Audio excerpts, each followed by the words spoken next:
Hi there folks, and welcome back to the channel. First of all, I'd like to say thank you to those that are tuning back in. Loads of you have been enjoying the videos lately. And really, I expected 3 people. One of those would probably be my mum.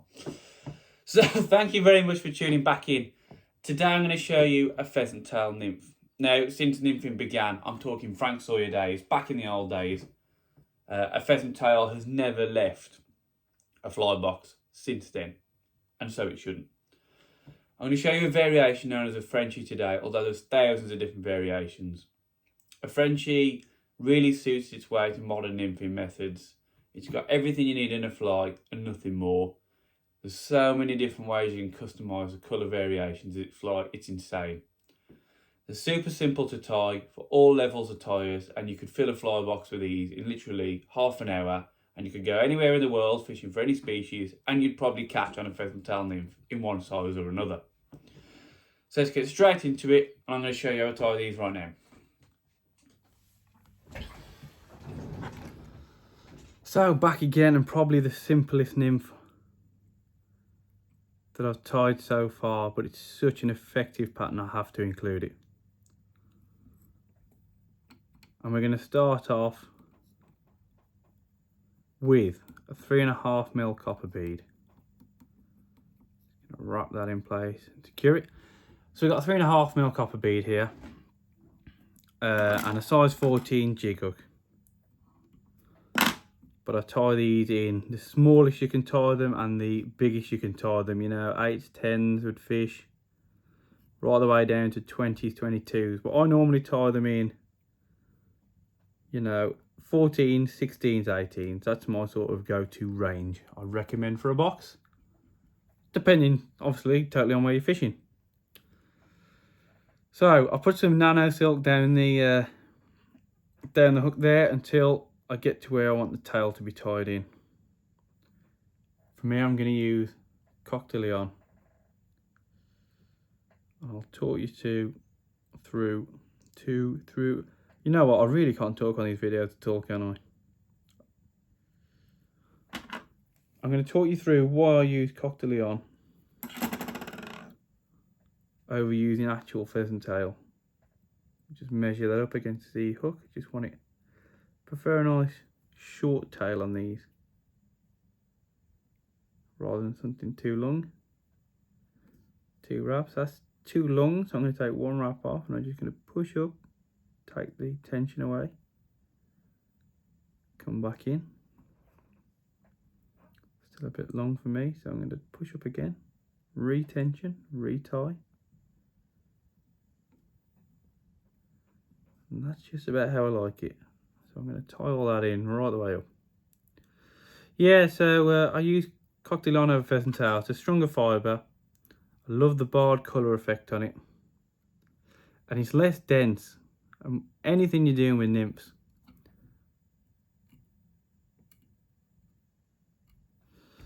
the less dense you can make the fly, the faster it will sink.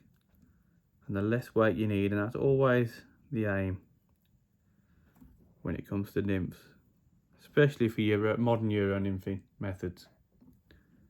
You just need those flies to get down. So that's all tied in. I'm going to add the ribbon now. You can use any colour you like, there's so many variations of this pattern, but I like a copper bead with a copper rib. But you could use a gold bead, a gold rib, you could use any bead colour you like, any different colour you like in rib. It's entirely up to you. I'm going to tie that in, work my way back down now. From here I'm going to grab a pheasant tail fibre. You've got the front here and the back. It's important that when we tie this feather in, I want the front of the feather with the nice deep colouring and the shine to it to be on the outside. So how I'm going to do that is grab about 6 pheasant tail fibres,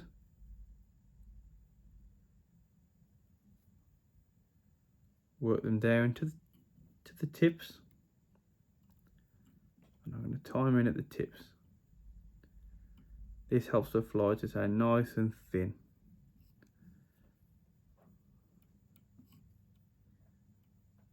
work my way back down. By tying it at the tips too, the further I go up this pheasant tail feather, the thicker it gets. So the further I go up towards the head, I'm going to taper it up into thicker, which is just what I want. So from here, I've tied them in, sorry, to add, I've tied them in with the backs facing me, just so when I wrap over, turn the feather over, and now the top's showing. And I'm going to wrap those as I go.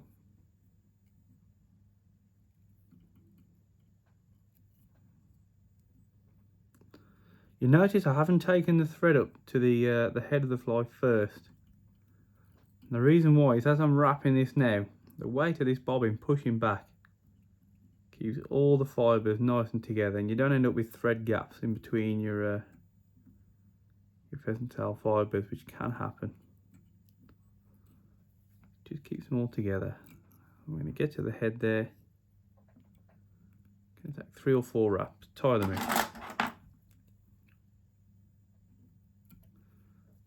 Snip those off.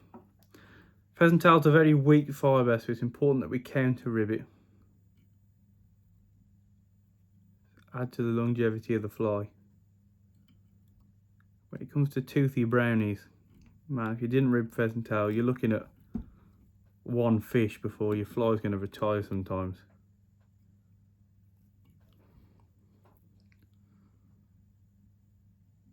And we're going to break that off. About 4 or 5 turns, as you can see with the copper ribbing, I find about right, but it's totally preference. Fish aren't going to care if you use more or less. Here I'm just going to wax up the thread before adding Thorax material. Now I'm using this UV purple shimmer dub, but honestly, this is the beauty of this fly and why it's been so popular. You can use literally anything you feel like to dub this. You could use squirrel or hare's ear to be nice and natural. I prefer to use this synthetic stuff because I can dub a nice thin noodle. There's sort of 2 ways you can go really when you're dubbing the head of a fly. You can go nice and thick and bushy, create loads of flowing material that moves, which some people prefer, but for this pattern I want a nice thin dubbing noodle, and the aim is to create a nice solid colour contrast between the pheasant tail body and this purple at the head. So I'm going to dub that nice and tight. See how I'm stopping just to tighten it up now and then? It will loosen off as you turn.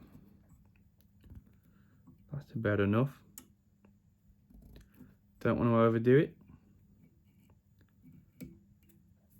If you add any more material than it's absolutely necessary, all you do is slow the descent of the fly in the water. So when it's nice and slim. Over here I'm just going to come straight back in again with the nail varnish on the thread. Before using the mankiest whip finish tool in the world to finish off with a 4 or 5 turn whip finish. Seriously, look at the state of that. Yeah. Before coming in with a 4 or 5 whip finish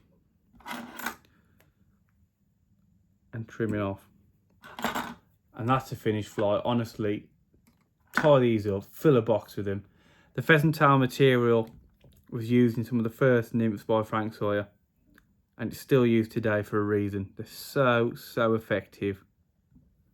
And honestly, no matter where you're going in the world, what species of fish you're going to catch, if you had a box full of these, more than likely you're going to catch it. So yeah, hope you enjoyed that one.